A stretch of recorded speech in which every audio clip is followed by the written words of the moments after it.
Bloody hell, gaming never truly stops, does it? I've literally just put up the year in review video from last year like a month ago, and I'm straight back into scripting this one. This year has, once again, been a pretty interesting one for me personally, but we'll talk about that a little later on. For now, let's just focus on the games. This is everything I played in 2024. We're kicking off this time not with Pokemon, but with a different series that seems to pop up quite often in these end-of-year videos. Resident Evil 4 is one of the finest games of all time, so when my ticker started ticking and I also realised that RE2 and 3 remakes were possibly trialling stuff for an RE4 remake, I wasn't so enthusiastic. The original game is a product of its time. It's made up of so many weirdo things from the time period, like the Attitude and QuickTime events. I always compare it to that episode of The Simpsons where Mr. Burns has so many diseases and conditions, none of them can actually properly do him harm. Because of that, I feared that trying to adapt RE4 to the modern day wouldn't have quite the same effect, resulting in a lot of the magic of the original being lost. These concerns weren't necessarily unfounded when I got round to it, being a Christmas gift from one of my cousins, but I was happy to find that I cared little for how it wasn't the exact same as the original, because RE4 Make is still such a fun game. The remake of 2, as we saw in the 2020 video, was my gateway into the series proper after tangoing with 5 and 6 during my teens, and that's what this one is more akin to, turning away from its old purely action style to retool movesets and scenarios to lean a little bit more in the direction of survival horror. Obviously, given the design of the original, it wasn't possible to transform the game entirely into a survival horror game, nor would I want that to be the case, but RE4 Make really does give the scenarios and characters of the original a fresh new direction, perspective and presentation through its new design choices. Sometimes this isn't quite the ticket, like with the merchant being a little more reserved in his exclamations and pronunciations, but primarily this new coat of paint really does present the characters and scenarios well, adding extra story bites like Salazar appearing more commonly throughout the game to really build him up, and the background information you can find shedding a good bit more overt light on what exactly went down in the village before Leon arrived. The remake gave the team a chance to tune up and add some new spice to the gameplay of this old favourite too. One of my new favourite additions to this remake are the merchant's missions, giving you smaller optional objectives to complete which allow you to score extra goodies from everyone's friend. The updating of the shooting gallery with new designs and challenges based on unlocking tokens for a gacha machine, which can then be used to equip keychains to your suitcase as gameplay modifiers, joins the fresh takes this game brings, such as updated and mostly improved, might I add, bosses like a playable Krauser and Delago fights, and a completely new Salazar encounter, a much improved Ashley section, parrying of enemies being possible to remind you that you aren't just in any survival horror, this is Resident Evil 4, and optional stronger mini-bosses which grant big rewards should you choose to take them on. These can consider to be bells and whistles which complement what was already a symphony of action and survival horror, retooled after years of remaking what came before it to create a new version of Resident Evil 4 which, weirdly, is more like Resident Evil than the original ever was. Speaking of self-improvement, isn't it shocking what game companies can do when they have a budget? I told you all in 2022 that I enjoyed the original Nickelodeon All-Star Brawl, but it didn't make the top 10 that year, nor have I ever considered going back to it over the likes of Smash. This one though looked miles better even from the outset. NASB 2, which I'll call it for shortness and brevity's sake, is a notable improvement over the first game, doing away with the fluff from the original release which ultimately didn't leave much impact, and adding mechanical improvements which help it to wholly establish its own identity within the platform fighting genre. The first sign that things were going to have a much more solid feel to them came from the fighter previews that released before the game itself came out, showing off not just how returning in new fighters would handle, but also showcasing how much better the game looked to play, and let me tell you, the footage does not lie. Gone is the looseness of the original, replaced with action that feels a lot more, again, solid to be in control of.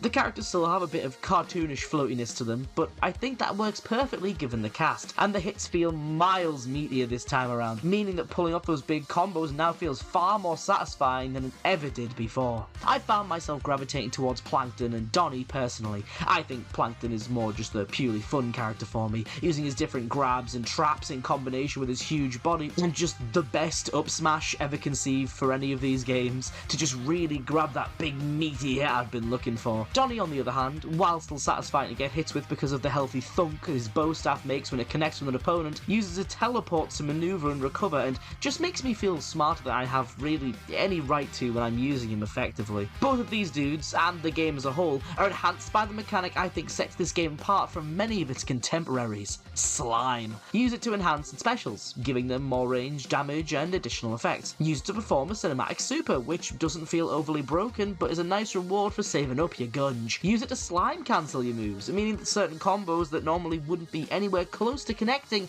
suddenly become true, and mean you can rain down massive damage on your opponent. That's the thing that's keeping me playing this game, and I think the idea of slime cancelling is such a unique one for a platform fighter that the possibilities with some of these characters have must be absolutely insane. I'm perfectly content to just stick with the two I've gravitated towards, but even those two have some crazy satisfying stuff which slime enables, and I wouldn't have even thought of to try in any other platform fighter.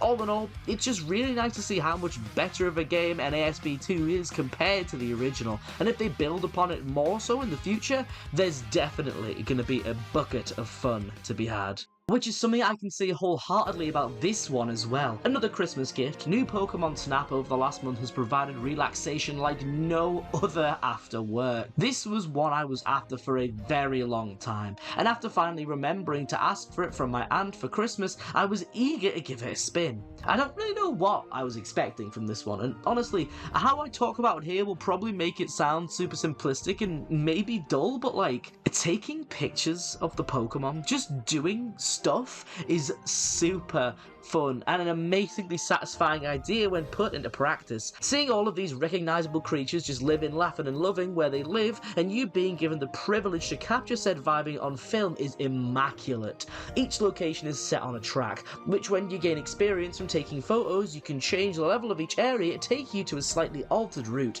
meaning new photographic opportunities and Pokemon will reveal themselves.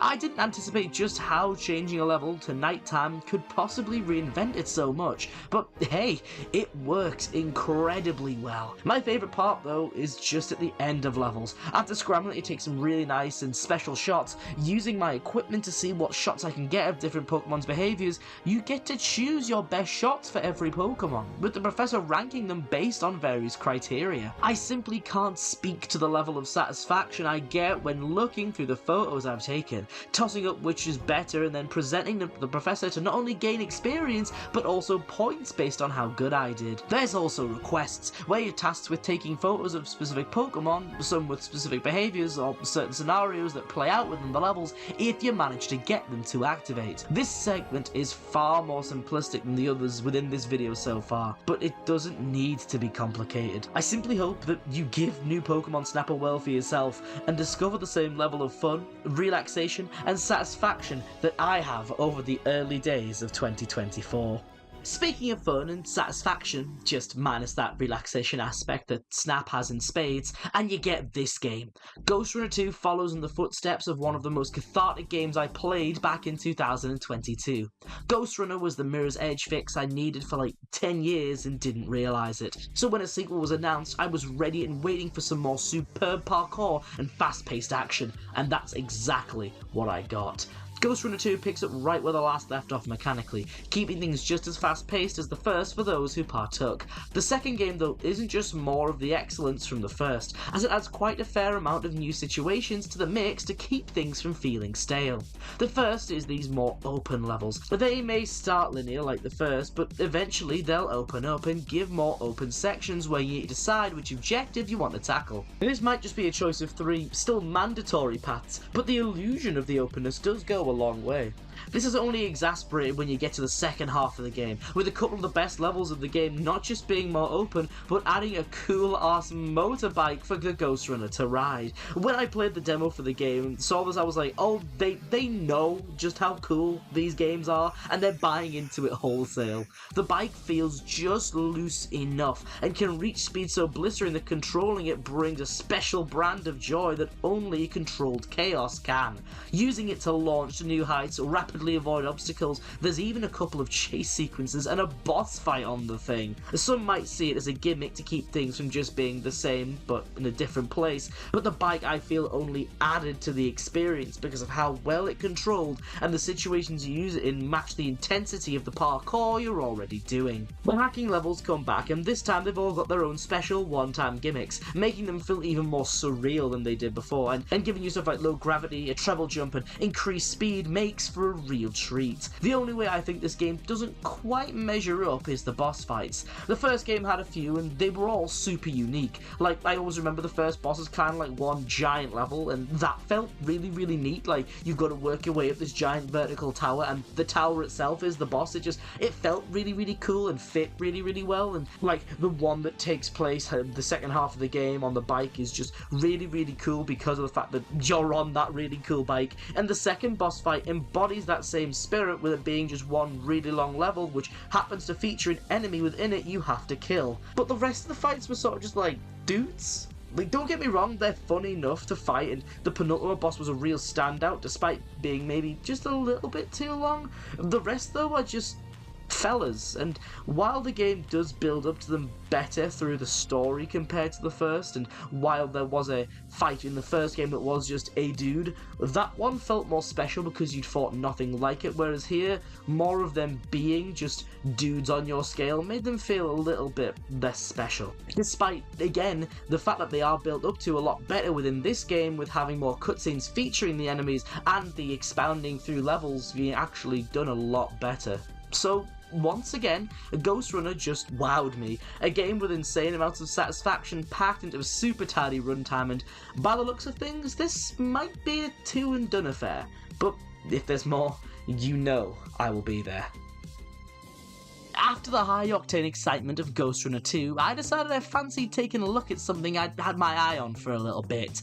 Frog Gun looked like something I'd enjoy, where I saw a couple of folk playing it on my Twitter feed, but I never quite committed to the purchase. One February evening though, with a few beers and a random video discussing it as being heavily PS1 inspired later, that was all I needed to finally give it a go. Frog Gun is what I like to call a perspective platformer, similar to the likes of Captain Toad. You've got a pretty limited moveset, you can jump, aim the frog gun and shoot it, grabbing enemies to throw them Klonoa style or grappling over to walls or larger objects if you hit them. The camera also ends up being one of the most important tools, shifting it around so you can help yourself line up shots, uncover secrets and give you more comfortable angles to platform with. The moveset in combination with the camera makes these levels a joy to explore, zipping around, collecting coins, aiming precisely and navigating the various hazards present within these courses. Being a platformer, the collectibles are plentiful and knocking about in every level, and that's what's part of the fun of this one, finding all the optional bits and bobs, locating the secret areas for some more intense platforming, and eventually replaying the levels for the time trials. I've never been much of a time trial enjoyer, and the relics and Crash are always my least favourite bit, even if I do find some of the levels fun.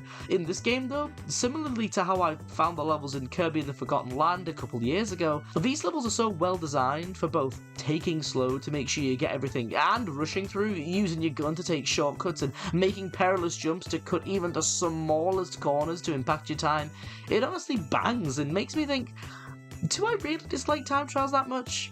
Maybe I don't. Food for thought. This one is as simplistic as can be, but it's a real winner, and I really enjoyed chipping through it over the course of the entirety of March. Not as much as I enjoyed chipping through the bug and bot scum that obstruct freedom and liberty across the entire galaxy though. Being able to experience Helldivers 2, which I also bought the same night as Frog Gun after a couple beers, has taught me never to judge a book by its cover, or its promotional material, or at least to actually look at it properly without writing it off as, oh, it's just another co-op shooter. A couple of my mates got super into it after release, and it was popping up on my social media feeds all the time, so after a friend at a pub properly filled me in over drinks, I decided perhaps I should give it a go. And I'm very glad that I did. Helldivers is a game I lovingly describe as intense. Intense themes of patriotism with a lovely heaping of intense situations which you traverse and insanely intense action. The game has two enemy factions, bugs and bots, and I adore fighting both of them for very different reasons. The bugs are this animalistic force, organic, angry and just destructive towards anything in their path. The game is built to be played over and over again on increasingly harder difficulties, but the way the game treats its difficulty is actually quite clever. It doesn't increase enemy damage, output or health, just the amount and variety of enemies you'll be going up against. On lower difficulties, you'll be against a decent amount of foes, but as things go higher up, you'll be going up against not just swathes of the normal bugs, but giant bile titans, tank-like bile spewers, and insects which can turn invisible. The bugs are a treat to mow down. I love annihilating nests just to be told there's a bug breach about to happen nearby and I'm about to be swarmed with more. With good teammates though, and the litany of tactics like the orbital lasers, special heavy weapons, guard dog robots, turrets and so much more, you can overcome so much despite how hectic things can get. That's what I believed anyway, until I first went against the bots. My first bot mission started off hellishly. We dropped into the map on an isolated bit of land, 2 immediate mortar strikes and 2 large bot patrols on both sides who had watched us land and were all coming for us. We lost over half our respawns in just that first 10 minutes. We overcame it, but we were beaten up. From that, we then had to go and destroy 3 bot outposts, and trudging through the misty forests was just so amazingly atmospheric. I didn't know what the bots could do to us at this point, so I was weirdly really on edge, and I think the fact that the game got that type of emotion out of me at a much lower difficulty than we'd been on for fighting the bugs was really, really special. The game is obviously live service and still ongoing, with new levels and features like meteor storms and weather effects, as well as enemies like the flying bugs being just some of the new bits we've seen added over the past few months. This is only the beginning of what they're gonna do with this game, and just at 30 quid, I think it's a steal if you've got a few mates to dive in with. It's your duty after all, for liberty and democracy. The next 2 games on the list I only own due to my mate Tempest Moon 2, who, just very quickly, does some absolutely class content over on their channel. Regular uploads, good crack, loads of different games, the works. Pop on over and drop a sub to them if you haven't already. They're absolutely the best and such a lovely, lovely person. On their channel, one of the games they covered was Yu-Gi-Oh! Forbidden Memories, a game I grew up with and even have a tattoo for. Though it is more of a general Yu-Gi-Oh! Tattoo, I chose Twin-Headed Thunder Dragon because me and my dad played Forbidden Memories a lot together when I was younger, and he's the ace monster of that game. After they beat Forbidden Memories though, they started a series on this game, which I owned myself when I was younger but didn't really understand. But after their videos, realising it was a pseudo-sequel to Forbidden Memories, I had to grab it. Yu-Gi-Oh! Duelist of the Roses is a very, very odd game. Your characters pulled back in time to the War of the Roses, with the major players there being played by Yu-Gi-Oh! Characters, and it's your job to settle the dispute once and for all. There's 2 campaigns, one for each side of the war, and about 20 duels in total. But this isn't standard Yu-Gi-Oh! Forbidden Memories was released before the card game was localized, so the developers made a semi-accurate representation of the game for PS1 gamers. Duelist of the Roses released the same year as the card game was localized in the West, and it still isn't standard Yu-Gi-Oh! The game keeps up the Forbidden Memories fusion system, where you can pretty much fuse anything in your hand, and certain combos make certain things, like a zombie monster and a plant below a certain attack threshold will make wood remains, but if they exceed a certain number, will yield Pumpkin, the king of ghosts. The game is set out like a board game, with you moving monsters towards a deck leader of your opponents and aiming to reduce their life points to 0 by attacking it or through battles with their other monsters. The elements from the core game like spells, traps and monster effects are present to spice things up, and the strategy involving moving your monsters and choosing whether to attack or defend, or even abstaining from summoning or fusing altogether to summon something bigger next turn. Duels are also heavily influenced by terrain. Different fields buff and nerf different types of monsters, so you gotta be careful how and where you move in and build decks which can function and overcome any given field. Between this and Fiendly equip cards that I was able to use to get some of my monsters to ridiculous levels of attack, especially when the pumpkins hit the field, a wall of the boys just buffing my zombies every turn for 100 points each was insane, and gave me a real appreciation for the King of Ghosts. Also, Great Mammoth of Goldfine is the GOAT. A big fan of Mammoth Skeleton after this one. He just mows through everything because he's already so strong and he's so easy to get out. Combine that with the buffs from pumpkin and field buffs, and he's absolutely unstoppable. The way you get new cards in this game is also very, very neat. Anything that's destroyed in the duel is thrown into the graveyard roulette, and when you win a duel, you stop the slots to gain 3 cards that were destroyed or used in the duel by your opponent. This does mean that based on the deck you pick at the start and what you need, you'll be grinding a little bit to get what you need from only a couple of other duelists in particular, but I loved the idea of the roulette so much that it didn't bother me that I was just fighting Bones and Panic over and over again, because I was having so much fun doing so. It's so much fun in fact that despite the game crashing multiple times due to my copy being scratched as hell and not even being able to load the penultimate fight of the Red Rose campaign, I actively sought out and bought a new disc because I really wanted to see this one through to the end. So yeah,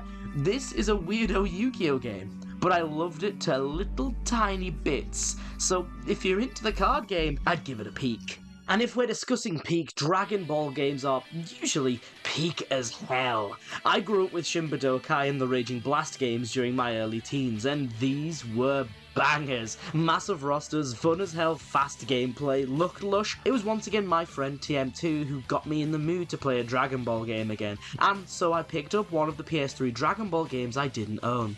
Dragon Ball Burst Limit was always on my radar, but looked a little bit jank and limited to me at the time, especially when Raging Blast was my point of comparison for PS3 Dragon Ball. I decided to give it a go though, since I simply hadn't before, and wanted to see if it was any good despite my own doubts.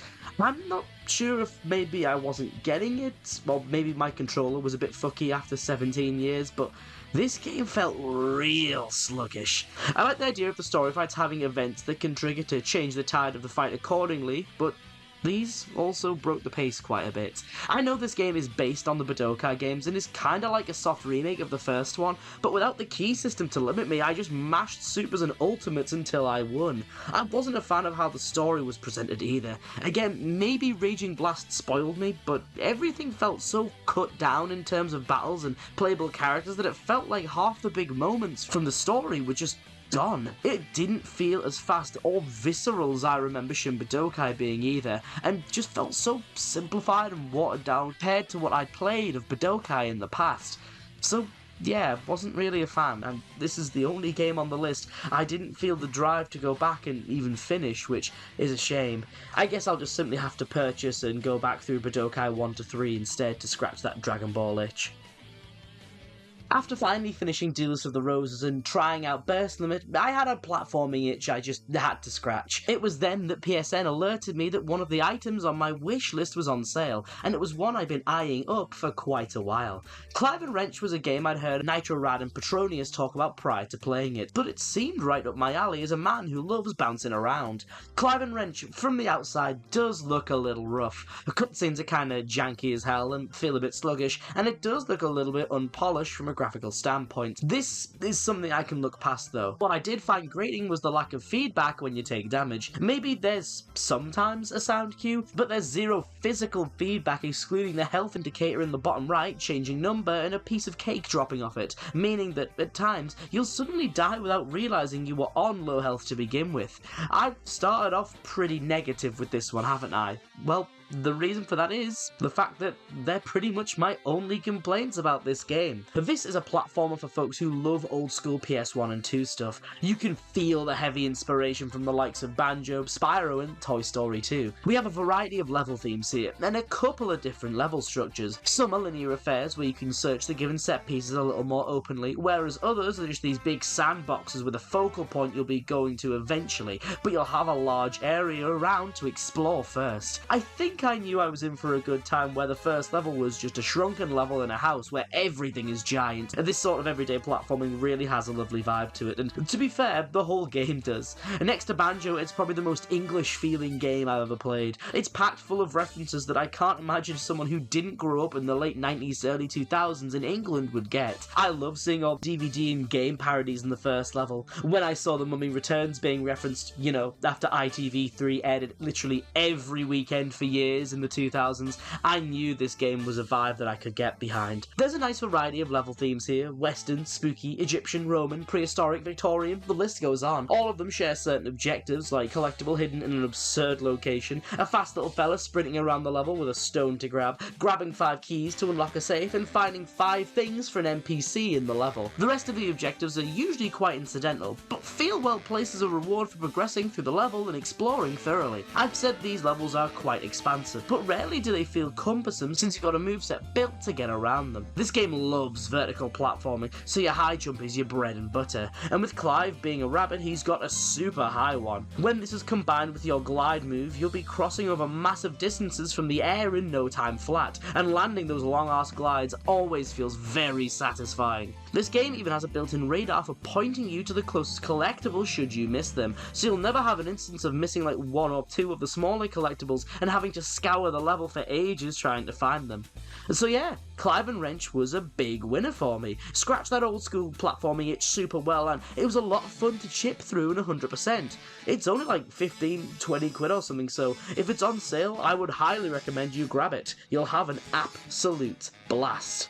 Another game that went on sale from my wish list that I had to jump on when I saw it was reduced was Hi-Fi Rush. I'd been dying to play this game ever since it came out and people raved about it. It looked like the game when I was younger and talked about the game I would make if I ever became the developer that I would always envision. And anytime I saw people talking about it online, it was described as being like a unreleased, lost PS2 game, and come on, there is no higher praise for me. I had to check it out.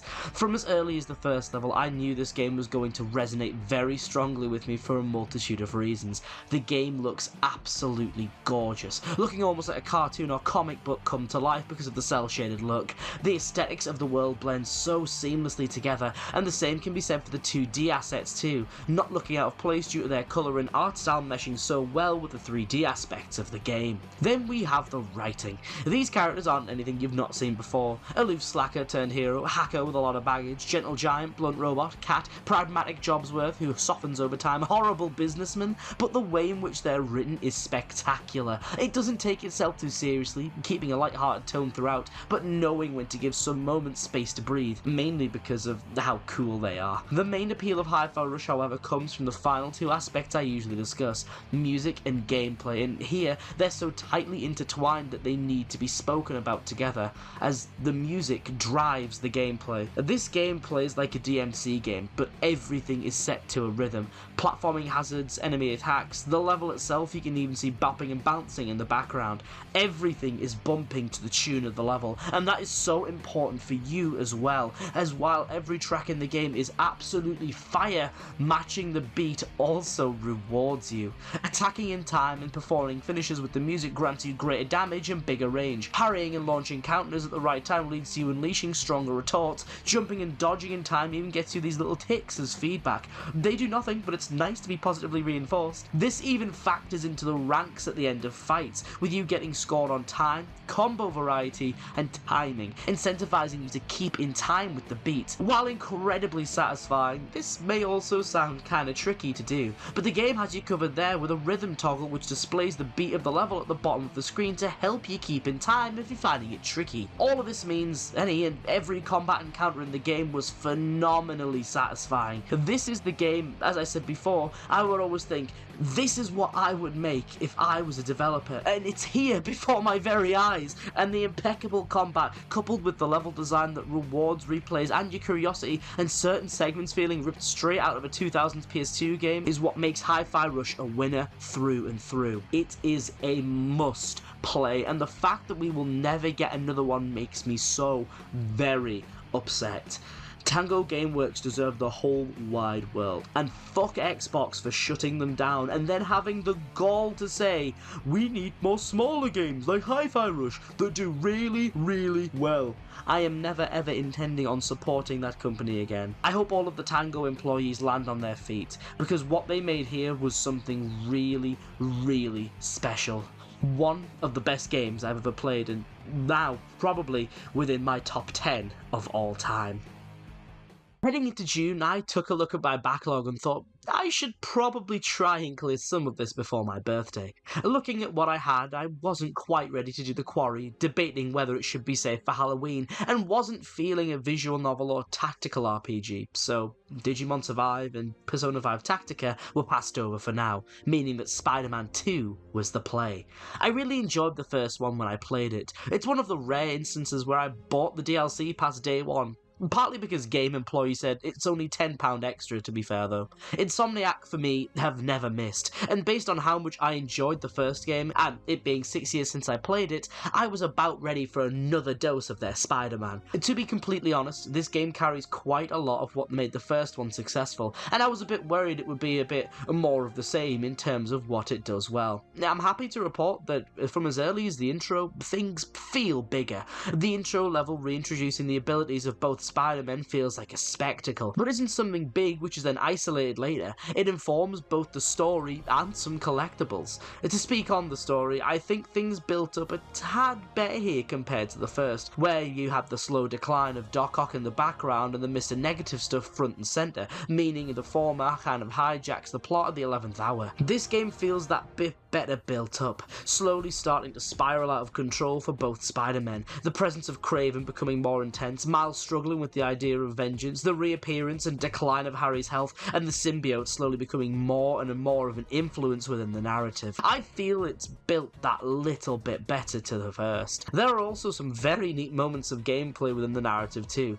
but the side content is also a place where I feel there's been some improvements made. All the collectibles and side missions here this time feed into their own narrative or appear as a result of the main story. This gives you some breathing space periodically to go and give these a go, but I was so engaged with the side stuff that I ended up just shotgunning as much of it as I could as soon as they appeared because it was that much fun. Combat also feels like it's been fine-tuned a little bit too. The first game had a fun system, but expanding it even more with new skills, super attacks and nerfing the gadgets a bit made things feel more rewarding than in the first game. This, as well as the increased speed and versatility of traversal, helped to make those big set pieces within the story feel even more conducive than in the first one too. I feel like I'm comparing the two a lot here, but when they're cut so much from the same cloth, these comparisons do become natural, and when the first one was of such a high quality, I'm hoping the fact that I'm saying most of what this game offers, I feel, is that bit better, speaks volumes. I previously mentioned that when I was looking at what to play next after Hi-Fi Rush before settling on Spider-Man, that I passed over the Quarry because I wanted to wait until Halloween time to play it.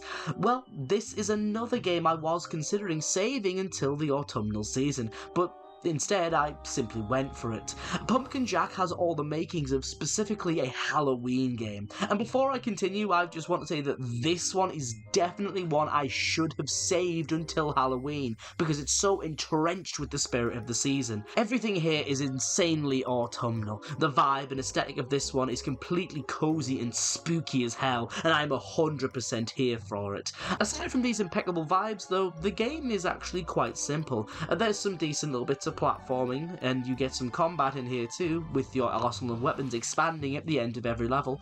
The game is quite short however, only having 6 stages for you to go through altogether, meaning that I was able to blast through this one fairly quickly. The boss fights are all quite engaging, and every level does feel that little bit different while maintaining that same spooky aesthetic, and the storytelling being like a fable or storybook really lands well with the vibe the game is going for. Aside from this though, I don't have an awful lot else to say about it. It was a fun enough game, rewarded curiosity and had some decent platforming, but I think I'd be gushing far more over it if I'd waited till it was seasonally appropriate to play it, which is completely my fault. If you're after a Halloween game that's incredibly cheap, I'd still give this one a crack. It has big PS2 vibes, but also is a fun enough, really cozy little booster shot to your autumnal vibes. Just, again, not best played in mid-June. Do you know what games can be played at any time of the year and grip you for a couple days or weeks before letting you go to continue on with your normal life? Roguelikes. Binding of Isaac is routinely something throughout the year that grabs me and does not let me go until it's had its way with me, and I always enjoy going back to it. But when I heard there was a web-based Pokemon roguelike, I had to give it a go. I think after Violet last year, I'm the most into Pokemon I've ever been. I've got plushies, I've got a friend into collecting the cards with me, I'm considering a Dusclops tattoo. It's very wild, things are moving very, very fast. Pokerogue was one that I didn't initially get to grips with. Like Isaac, it took its time to give me that really, really good run, but once I had it and understood the egg gacha after having a friend explaining to me, we were off to the races. I loved the idea of picking your starters and then having to adapt to whatever's throwing at you from then on, adapting your strategies and teams to face the random challenges the game throws at you. At the time of writing, the 16th of June, it really does have its claws in me, and I'm doing run after run after run, day after day after day, trying different combinations of starters that have worked well for me to see if I can make it further than floor 55. Just a little update, at time of recording, which is a month later in the 24th of July, my highest is floor 190, and I need to get to 200. I'll get there one day. Anyway, this game really endeared me to Meowth, who I have as adamant with Technician and Fake Out, so it simply clears the first 10 floors on its own. Annihilate has also really pulled me out of some scrapes, and it's just a cool dude all around. And Gyarados, wow, I forgot how powerful he was until I hit someone with Stab Waterfall, and that's not even including the times I've used Dragon Dance. He just annihilates everything in sight. So yeah, bye, I'm gonna go and do another run now. Bye-bye, see you later. I've realised looking at the script that I haven't added any of those like interspersory segments where I just sort of talk about how things were going in a given month, and that's because mainly I think like through March and February and January I was sort of just trudging onward at work.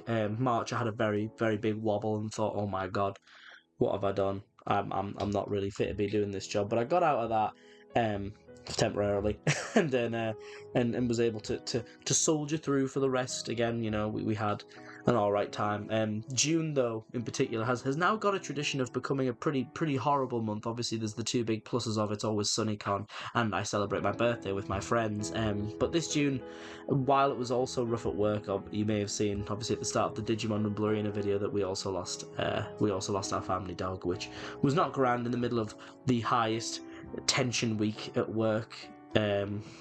So yeah, June was bloody horrible, and I'm very happy to have moved past it. As we trudged onward into July, we look forward to the summer, and we played some absolute bangers, so let's have a look at those. Time to go back to the backlog. Like Spider-Man 2, I'd had this one since Christmas, so it was high time I finally got round to playing it. I hadn't heard anything, really, about P5T after or really before it came out. Even the biggest fans of P5 among my friends didn't have much to say about it beyond it's okay, with one of my mates even saying he got around to the halfway point and just lost interest completely. This didn't bode well for the game from the outset, but I ended up having a fun enough time with this one. Persona 5 Tactica, as in the name, is a tactical RPG. You control the Phantom Thieves, a newcomer arena, as you battle through the 4 kingdoms the game has to offer. To be very upfront, this game is really quite easy. Yeah, I'm playing on normal difficulty, but there was only once where I came even remotely close to losing a battle, and even then it wasn't due to difficulty, but because of my own stupidity. This one gets your brain going a little bit more than I'm used to, and this is mainly down to positioning. When considering how and where you move your characters, which I was happy to find was freeform and not grid-based, you've got to account for things like range of your attacks, cover you can hide behind to negate damage partially or completely, and your all-out attacks.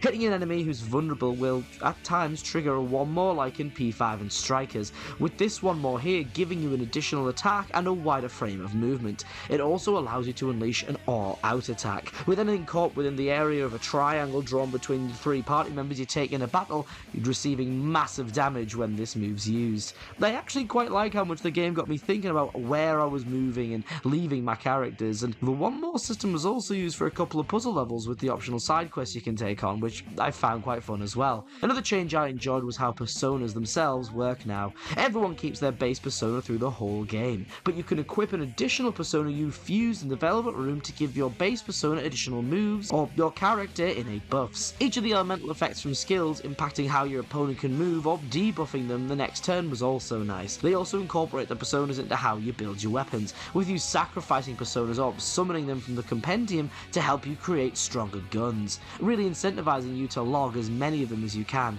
To speak very briefly on the story and music, I enjoyed both, but neither really blew me away, which is a shame after both P5 and Strikers did both of these aspects so well.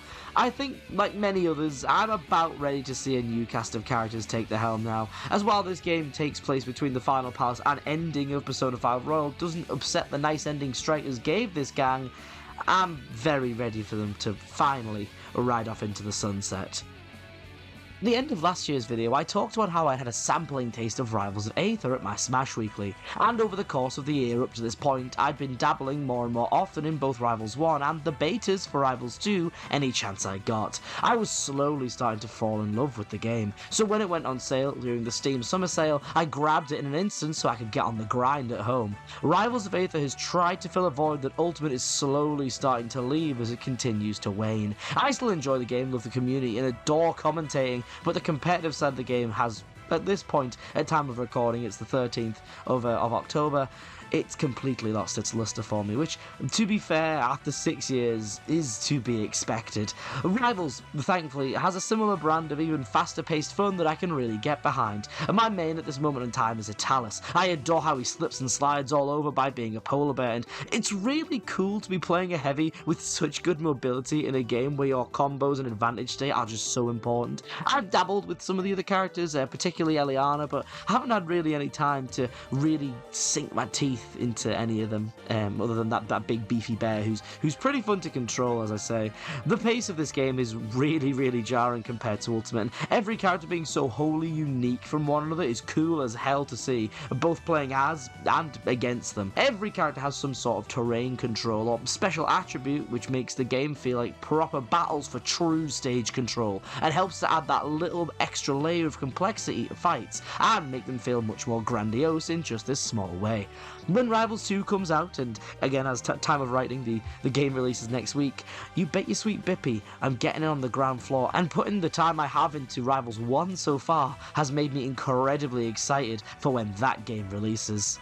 And right on cue, here's his annual appearance. Sonic was going to feature in this video anyway because of a game that will be in the October section of this video, but after seeing this game ran at SGDQ, I was finally persuaded to give it a go. And also I remembered that I have a laptop that's, built to run games now, so a P06 was a no-brainer. And to cut to the chase, if this is the version of 06 we'd gotten at the original release of the game, it would be in the conversation for the best game in the series, or at the very least would probably be recognised as the best adventure style game. A bold claim, I know, but the improvements and tweaks that Chaos X has made to this game fully earn it that reputation. P06 takes what 06 already had and polishes it massively, reinventing what wasn't quite fun and spit shining what clearly had potential. The only thing that's mainly unaltered is the level design, but where applicable some little tweaks have been made, like extending Blaze's Wave Ocean by incorporating pieces of Tails' level design, cutting some things in place to make the ball puzzle less egregious in Silver's levels, and adding little camera tweaks to make the levels look that much cooler when you're actually traversing through them. 06 mainly had fine to good level design from the outset anyway, so the main changes are in the physics and the characters more so than the levels.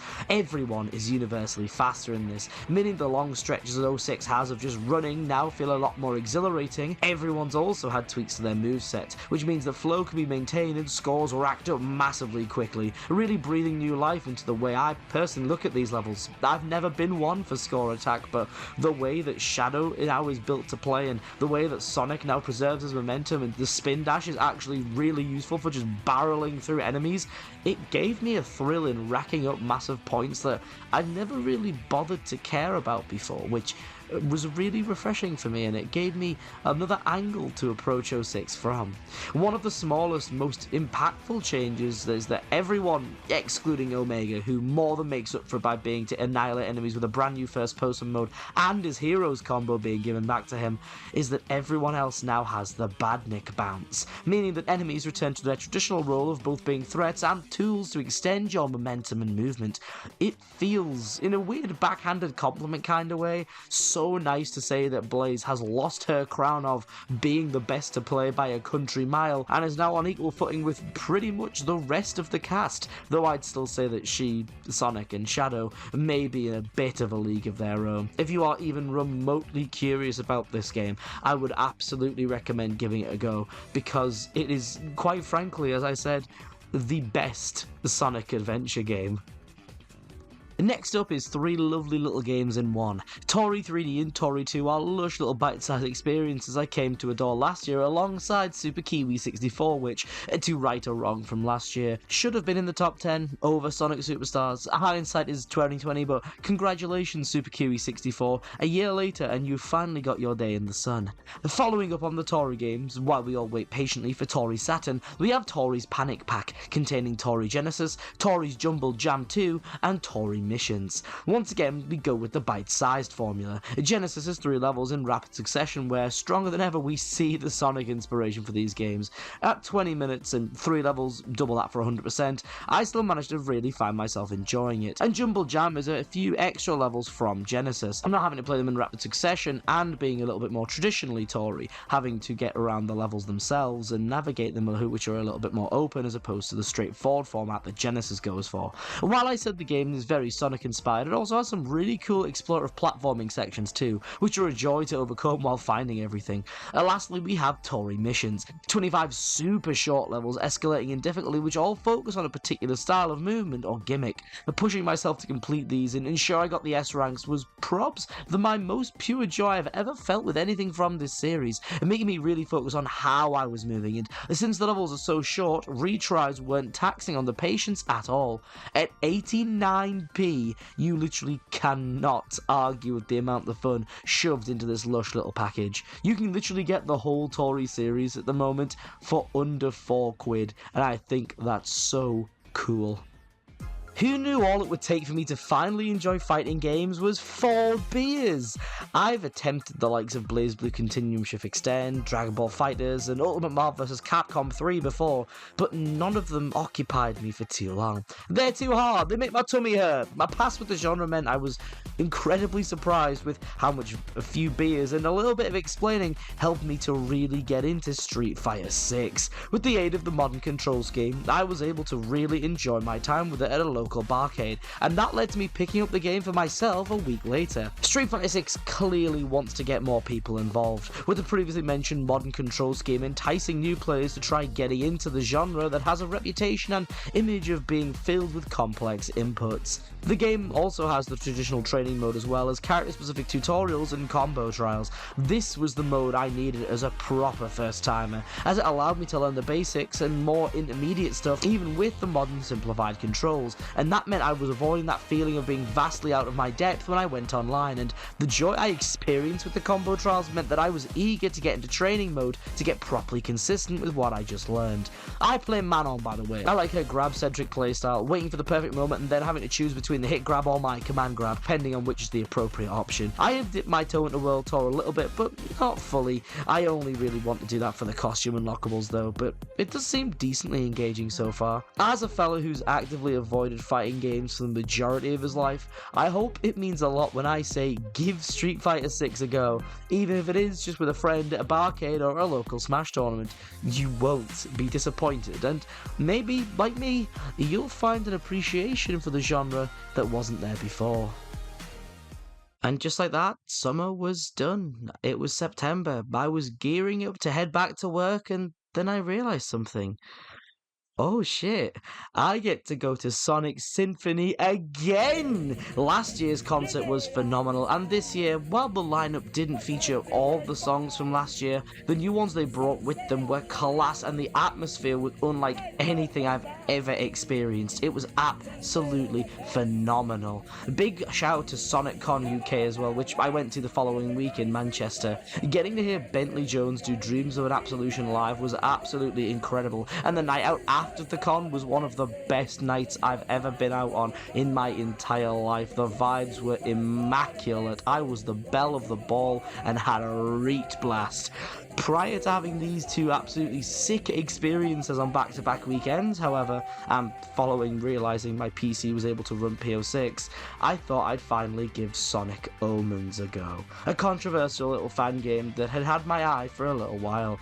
It's a 3D fan game, built in the Infinity Engine, utilising the boost formula, and from the outside looking in, has some pretty neat level design, ideas for bosses, and little tweaks for how the characters should play. Sonic has his boost, but he also has the light speedy attack and a grappling hook. Shadow, who's also playable, has 4 different chaos abilities you can toggle between, which are all quite interesting conceptually, and the Tornado, using the design from Sonic X here, has the ability to not be very fun. It crops up a couple times, and the second level it has is pretty neat, but the other two are defo low points of the entire experience. The rest of the game isn't particularly mint by any stretch either, but there are some levels I really did find myself enjoying. I think the final level before the last boss is actually just really quite good. The Shadow level in the rail yard is really cool, as is one in the swamp, and the boss against Eggman on the highway is really neat too.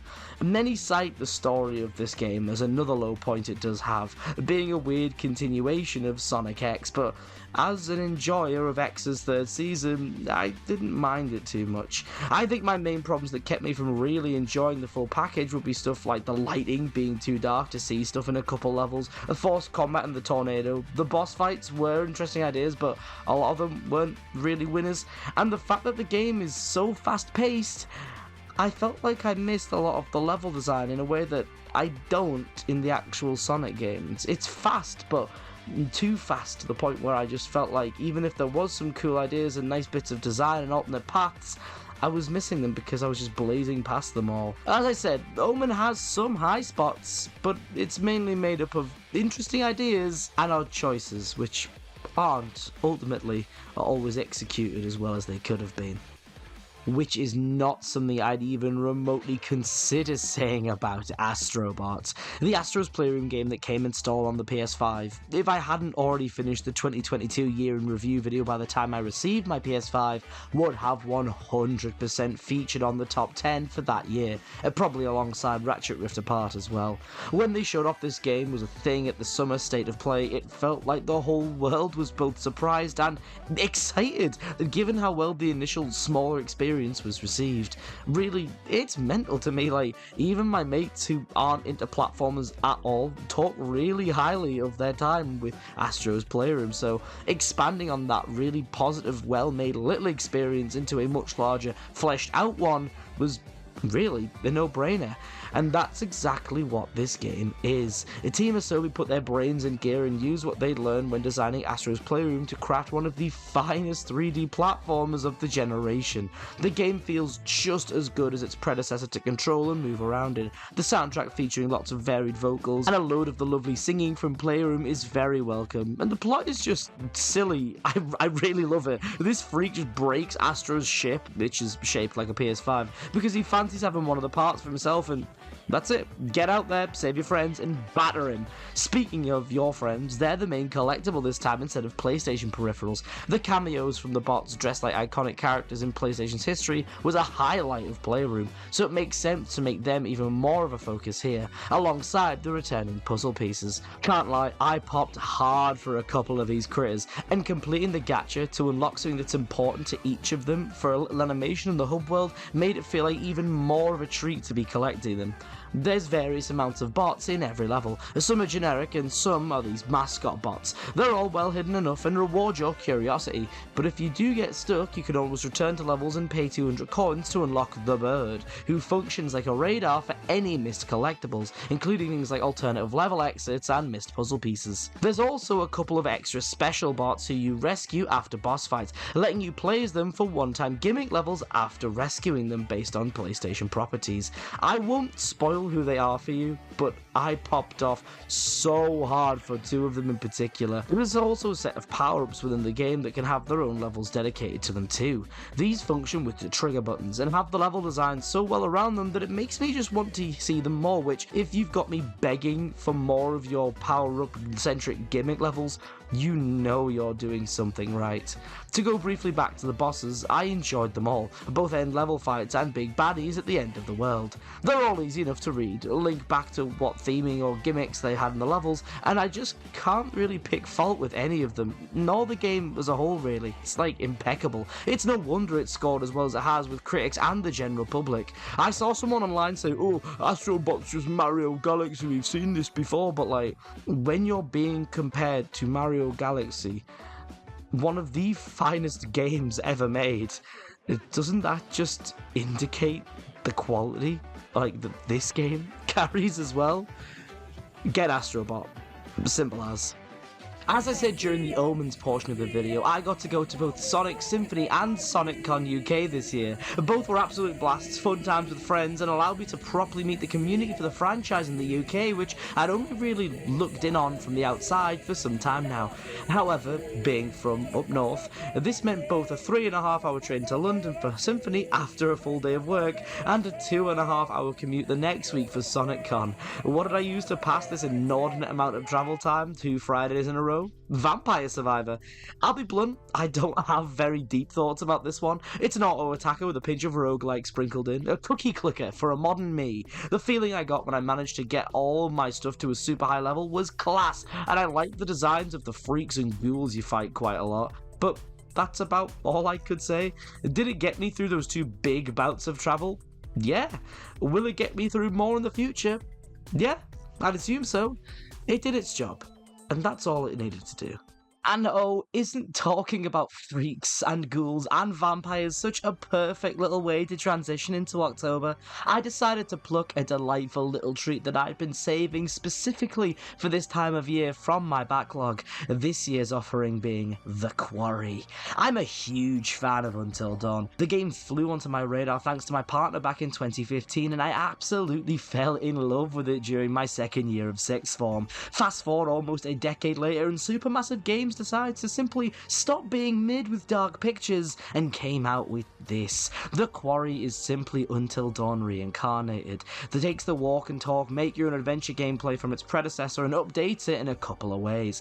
This meant it was mega easy for me to slip back into the groove of this type of game because I played Until Dawn to death as a late teenager. The Quarry has a similar setup to it. A bunch of teens are trapped in a remote location with terrifying occurrences happening all around them. Initially the threat seems to be a murderer, but as the game goes on, it's discovered that something more supernatural is afoot instead, and it's up to you through your actions and explorations to decide who lives and who dies. It's the best take on the cinematic game in my opinion. Keeps it cheesy, feels like a classic horror film because of the characters and settings, and is laid out in a way that's meant to be played over and over and over again. As with last time, the characters are all played by real life folk who lend their likenesses too. One thing I found funny was that Until Dawn features Hera Panettiere, the voice of Kairi from Kingdom Hearts, and this game features Ariel Winter, the voice of young Kairi. I don't know, that was neat to me as a big Kingdom Hearts head. The game does what Until Dawn did by trying to specifically endear you to a couple of these characters, while giving the others more room to be pulled in whatever direction your choices take them. Will Jacob be a frat boy prick, or just a big sensitive fellow that puts on a face? Will Ryan try to act tough, or show off his lack of social skills? I just think that they've balanced the writing well and give each character a good choice of paths to take them down personality-wise to keep them compelling all game, especially since the static pairings from through the game are frequently shaken up, giving these personalities you create time to clash and bounce off each other. The collectibles you find throughout the game do a good job of setting up the, well, setting, and are well hidden enough that you have to really be careful not to miss them as you move through the adventure the game takes you on. One thing I'm not a huge fan of, though, is after you beat the game, there's no New Game Plus, so you have to collect everything of a type of collectible in one run, and one of the decisions in Chapter 2 means that you have to choose from either locking yourself out of the tarot cards or the clues, meaning you physically can't get every collectible in the entire game in one smooth run. Speaking of the tarot cards, they function like the totems from Until Dawn, revealing to you a potential future that can happen if you make certain choices, but not showing you how to get there. There's usually a couple in every level, but unlike the totems, you can't replay them once you've watched them, and when returning to this old lady between chapters to bring her the cards, you can only pick one to look at. I think this is actually quite neat, another way of encouraging replaying the game to see what the other card is and keeps up with what the game wants you to do. Making choices. One thing I also really like is how the game teaches you certain things, either through quick tutorials or straight up consequences to your playthrough. For example, the shotgun has a straight up tutorial section, as does the don't breathe mechanic, but there's an instance in Chapter 9 where seemingly succeeding in a quick time event can completely send your run into chaos and ruin your run if you're going for the best ending where the most characters survive, teaching you that sometimes, as it has previously, it's better to not act. And one of the tutorials early in the game, the shotgun one, purposefully adds a line of dialogue to try and make you hesitate and think about using it. It's constantly throwing little bits like this to make you think about your choices, second guess yourself, and potentially act a little bit hastily. And that's what I really love about this updated take on the Until Dawn formula. Always trying to subtly teach you things and keep you guessing, keep you thinking, hey, have I made the right choice? Was I supposed to do that? Is this going to get anyone killed? And in that regard, it is far more brutal than its predecessor. Seemingly innocuous occurrences and quick time events can have major implications later on. Great, you made the choice you want, and these two characters now see each other in this way, but should you have taken those fireworks? Should you have opened that trapdoor? That ladder you took down looks pretty unstable. Hope no one else needs to use it. Like I said, it's your choice of who these characters are and what becomes of them, and your choices certainly do carry heavy consequences. Yeah, there's just no way to transition to this from the quarry. Elephant time! This is what I've been looking forward to all year. Buying the first game to keep my excitement up, dipping into the betas whenever I had access to them through friends, and finally it's out. Rivals of Aether 2. I was a little bit concerned about how jump to 3D models as opposed to 2D sprites would impact the game and how it would play. The first Rivals, as I said earlier, is so fast, so aggressive, and so driven by spacing and advantage state, which is helped by the game being able to have literal pixel-perfect spacing through its sprite-based nature. Watching it being played, though, and being able to play it myself, those worries were effectively put to rest because this game feels like an absolute dream. The characters control buttery smooth, the pace is still rapid, and I can move the exact ways I want to. Going back and forth between this and Smash Ultimate has become super jarring to say the least because in terms of how they feel to control, they are night and day. Everything is so precise in Rivals 2, and Ultimate has that little bit of stickiness, that little bit of floatiness that Rivals 2, being a little bit more heavily based on melee, simply doesn't have. Naturally, as is tradition, I managed to locate a big heavy lad and bunker down with him. At least until my other hefty friend, Etalis, makes a reappearance some point in the future. Horrible rotten elephant Loxodont is such a cool guy. I like his lava mechanic of enhancing his down B and smash attacks, though locking off his special getup behind having lava is a little bit weird, especially when no other character in the game has such a limitation. Making conversions off the down B potentially leads to some absolutely insane kill setups or combo extensions, and the latter, the enhancement to his smash attacks, makes the big reads feel even bigger, and they needs to be big because despite his survivability and grander stature, he can find it a little tricky to kill at times. Advantage, as with Rivals 1, is the most important thing here. You simply need to not let your opponent out of your clutches if you want to secure success with this monolith of a mammal, because the rest of the cast are faster, unforgiving, and technical as hell. They took the terrain control aspect from Rivals 1 and cranked it up to 11 for these guys, and the gimmicks of each character feel like they complement their playstyle and make them feel so wholly unique to one another. Honestly, that sentence, as I was writing it, I'm fairly sure I said the exact same thing about Rivals 1, but that's super encouraging to see the sequel carry on the exact same spirit as the first. It's early days yet, but I'm really enjoying my time with the game. I'm super excited to see how it develops, how they're going to diversify the new characters as they introduce them. At this moment in time, it is a proper breath of fresh air in platform fighter form. Fuck me. Fuck me. I finished this game in a day. It's getting its own video. It might already be out at the time that this video releases, but it genuinely, like, I haven't played a game from this series, aside from this and Frontiers, that's made me feel like this since probably Generations Unleashed. It is an all-timer. Alongside the Generations remaster, which is good and has a few little tweaks that are nice. The new writing's great. I don't understand why people are eating Flynn's throat for these rewrites. People need to grow up. This game is an all-timer. The Shadow campaign will change your life. You will reach enlightenment. Buy this game.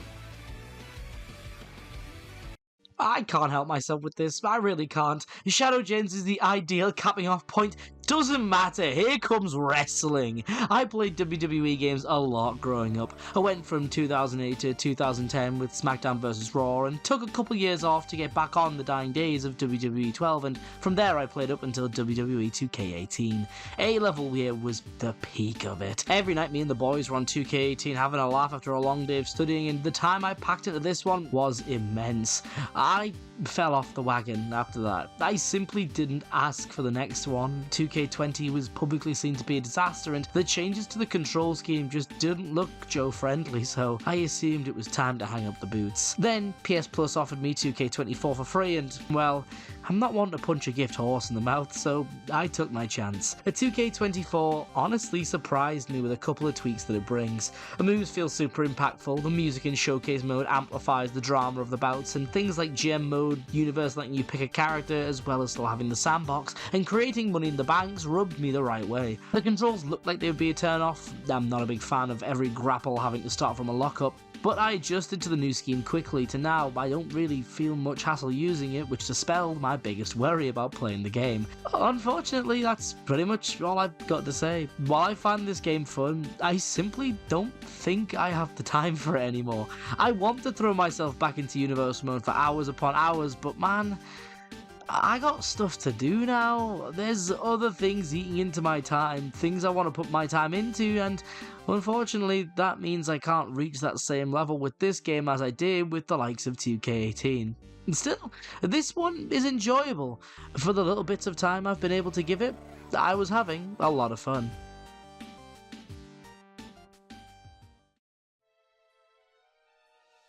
Time's gotten quicker, hasn't it? I don't know if it's a thing of getting older and things beginning to fly by, or that since the meaningless void of time that was COVID, my perception of how quickly things move is just permanently messed up now, but it's once again December. This month has been one of intense change for me. I've mentioned before that outside of this and my other hobbies, I work as a teacher. It's something I'd wanted to do since I was a teenager and worked hard to qualify, build my confidence and eventually land a job within the profession. Ever since starting my ECT period, 2 years with a slightly reduced teaching timetable to help me ease into the profession, I found that my mental health seemed to fluctuate wildly, but ultimately take quite a hit.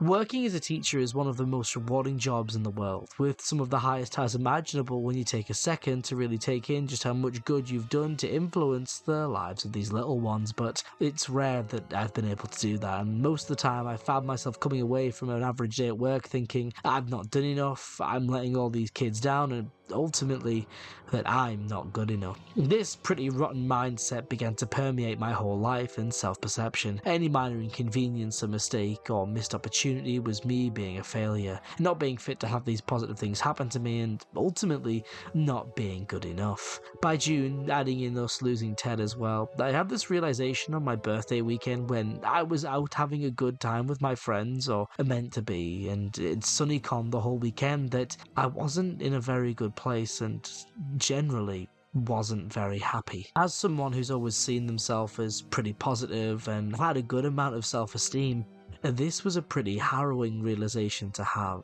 especially as I'm meant to be happy and enjoying myself, effectively making me question who I was or if I really even knew who I was anymore. Of course, during all this I had amazing support from my colleagues, friends and family, and had spent so much time with them and made lots of amazing memories during this period of uncertainty, but I kind of realised that I felt like all I was doing was distracting myself from how I was feeling, and that felt horrible. These people, these times I've shared with them aren't a distraction at all. I adore making these memories with these people, and it was at that point I knew something would eventually have to give. So, after what personally has been a pretty crappy year for me and my mental health, in late October I made the decision to leave my job as a teacher. And while I have been happier since making that decision and feel a weight has come off me mentally, it's left me wondering what I want to do with my life. I've been in the education system for pretty much all of it, and now I'm staring down, entering the world outside of it, figuring out what I want to do, and honestly, it's kind of exciting. Maybe I'll find another school I wanted to give another bash in, or maybe I won't. My only priorities at the moment are finding something where I can come away feeling like I've done enough every day, where I make okay money, where I can help people, and ultimately, where I still have the time to spend with the people I love the most. Sorry, that got a bit heavy. This is a video about video games, but I think it's important for me to talk about what's been going on throughout the year in these videos, and I didn't do that a lot this time because I didn't want to permeate the video with, in March, I was really sad. In June, it was horrendous. I was really sad. In July, I think I developed imposter syndrome, and I didn't want that to, bring down the video as a whole, so I'm just dumping it all at the end. Sorry, lol. But I guess it puts things in perspective for me too. December is when I choose to revisit stuff I've played before, and this year, I once again took a detour into something new. Again, I don't know why I say I always do this tradition, but hey ho, it's Marvel Rivals. And I wasn't so arsed about it prior to it coming out, but saying it on the timeline at least made me want to give it a go, and yeah, I mean, it's fine. I like it enough. I wanted to play Venom because he looked silly, and he is, and I don't know, man. I don't see this one sticking there too long term. As I say, I'm enjoying it, but I'm not super enthralled. Again, I do like pouncing on people as Venom and harassing them to death, so yeah. I don't know, I think that's all I've got to say. Alongside delving a little bit into Marvel Rivals though, I also got to revisit a couple of childhood favourites.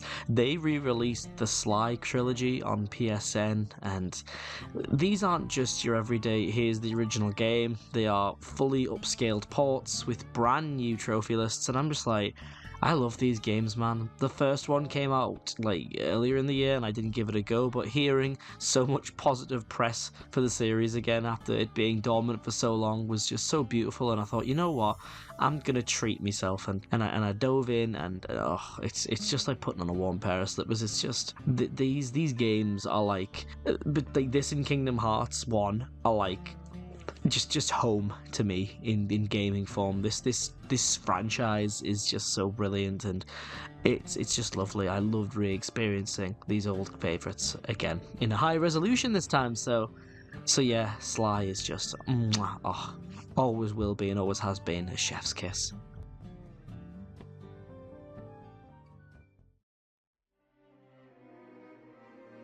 This top 10 was pretty hard, man. Not even in the same way I said last year's was hard. Last year I had a really tough time splitting hairs between the top 4 and in particular the top 2, but the rest of the list came pretty naturally to me. This year it's the opposite issue, actually. I've known my numbers 1, 2 and 3 since I finished playing them, particularly number 1, but the rest of the 10 was incredibly hard to whittle down. There was some incredibly tough cuts for this list, and as it began to properly take shape, I found myself having to deliberate between 5 games for the final slot. As usual, I can wholeheartedly recommend pretty much everything on this list to anyone, and I'd really implore you to check out the stuff by smaller developers, because it's the weirdo, interesting games that have cool mechanics or interesting ideas that are really keeping me engaged in the medium. With all that said, these are the 10 games that tickled my fancy the most. Number 10, Ghost Runner 2. I think they realised just how class the first game was before making this one. Utilising and expanding upon the intense flow, spectacle and catharsis the first game had in spades means that this sequel comes out just as intensely satisfying and somehow even cooler. Number 9. Street Fighter 6. After years of trying to find something that works for me and effectively disavowing the whole genre of fighting games, Street Fighter 6 was a joy to pick up. It's something I found myself really wanting to understand, sink my teeth into learning man-on and improve my play. I never thought I'd find a fighting game that I'd properly vibe with, but I'm very happy that Street Fighter 6 was the one to finally get me on side. Number 8. Rivals of Aether 2. While it's still very early days for this one, like I said, it fills a void left by the biggest platform fighter ever, and the fact that it's able to do so with a much smaller roster, soundtrack and stage list is a testament to just how well this game plays and how satisfying it is to improve at and play. This is one I want to put a lot of time into over the coming year. Number 7. New Pokemon Snap. Once again, a Pokemon game has gone the distance. Following in the footsteps of Violet from last year, New Pokemon Snap qualifies for this top 10 for completely different reasons. The sheer joy that emanates from just observing and really exploring these creatures and characters we've known for so long in a different light is tranquil as hell. It provided vibes and relaxation like no other in the early days of this year, and was simply lovely to experience firsthand. Number 6. Helldivers 2. The intensity present within this one is what won me over. The satire is heavy, the atmosphere is thick, and the fun with friends is immense. Whether ripping through hordes of bugs, fleeing helplessly from an onslaught of bots, or weathering whatever storm is thrown at you, Helldivers 2 keeps you coming back because of how simply fun it is enduring this uphill slog for freedom with your friends. Number 5. Yu-Gi-Oh! Duelist of the Roses. Revisiting this one with an older set of eyes and much higher reading comprehension level really helped me to enjoy it. A complete weirdo game that just so happens to build upon one of the games I'm most nostalgic for. The fusion system continues to thrill, and the ways in which this one mixes up the Yu-Gi-Oh! Format to create something wholly unique is absolutely brilliant. I can very much see myself coming back to this one in the future, and this is probably my biggest shock of the year in terms of just how much I enjoyed it. Honestly, if the top 4 wasn't what it was, I could have seen this game going even further. Number 4. The Quarry. An absolute blast from start to finish. The Quarry scratched an itch I didn't even know I've had in the back of my mind and brought back the excitement of playing Until Dawn for the first time all those years ago. While less forgiving than its older sibling and choosing to approach the story slightly differently in comparison to it, this one is one I wanted to fully experience and have been going back to try and get the different endings. A proper Halloween treat. Or is something that would be a real blast with friends. Number 3. Sonic Cross Shadow Generations. Like I said, full-scale video coming. This one is an all-timer. Please buy it, give them a pat on the back, tell them this is it, they've done it, and we're so proud of them. My friends were incredibly shocked to find out that this wasn't number 1, and any other year it would have absolutely stormed into that position, but it had to simply go up against 2 of the hardest stone walls possible, including number 2. Astrobot. Simply the most whimsical game I've played this year. Team Asobi took what had worked before and refined it into this modern classic of the platforming genre. Full of energy, intricately designed, and just a joy to play from start to finish. The Mario Galaxy comparisons are completely justified because, just like Galaxy, Astrobot is an inspired all-time great.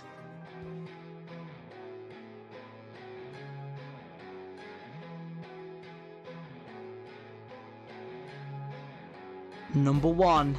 Hi-Fi Rush. I was very tempted to write up this whole segment at this point of the video for this game after beating just the first level.